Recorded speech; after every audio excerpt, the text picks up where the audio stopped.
खुदावंद यीशु मसीह के जलाली और कुद्दूस नाम में आप सबको सलाम अर्ज़ करता हूँ। मेरे दोस्तों, आज मैं एक लीडर की शक्ल व सूरत बताना चाहता हूँ कि लीडर कैसे बनता है। ये बात तो सच है कि बाज़ लीडर हैं जो ख़ानदानी लीडर होते हैं, बाज़ लीडर हैं जो जिनको खुदा चुन के बना लेता है, बाज़ लीडर हैं जो तरबियत पाते हैं फिर लीडर बनते हैं। लेकिन एक बात वाज़ेह है, खा लीडर कैसा भी हो, उसको तरबियत हासिल करने की ज़रूरत है। उसको ऐसे माहौल में बढ़ने पलने की ज़रूरत है जो लीडरशिप की तालीम दे। मैं एक ऐसे नौजवान को जानता हूँ जिसने FSC बहुत अच्छे नंबरों में किया और फिर उसका शौक़ था कि वो आर्मी ऑफिसर बने।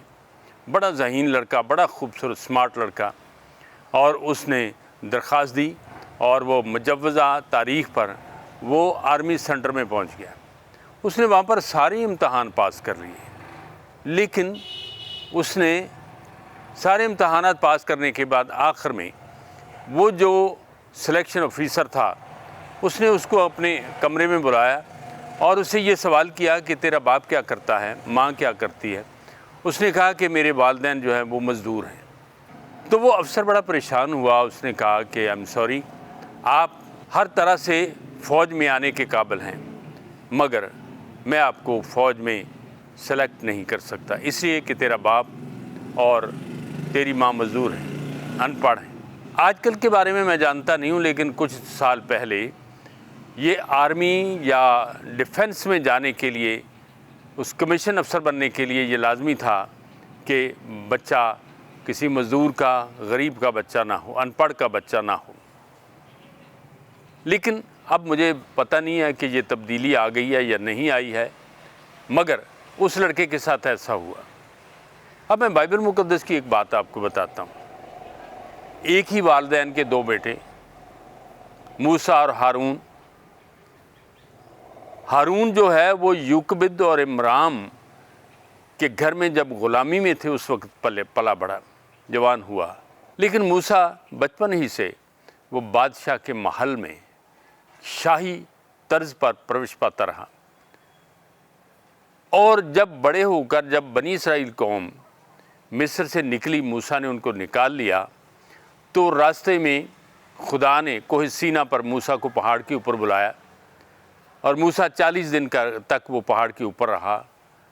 और जब वो नीचे आया तो कौम ने मजबूर कर दिया कि वो एक देवता बनाए, जैसे देवता की वो पूजा मिस्र में करते आए थे।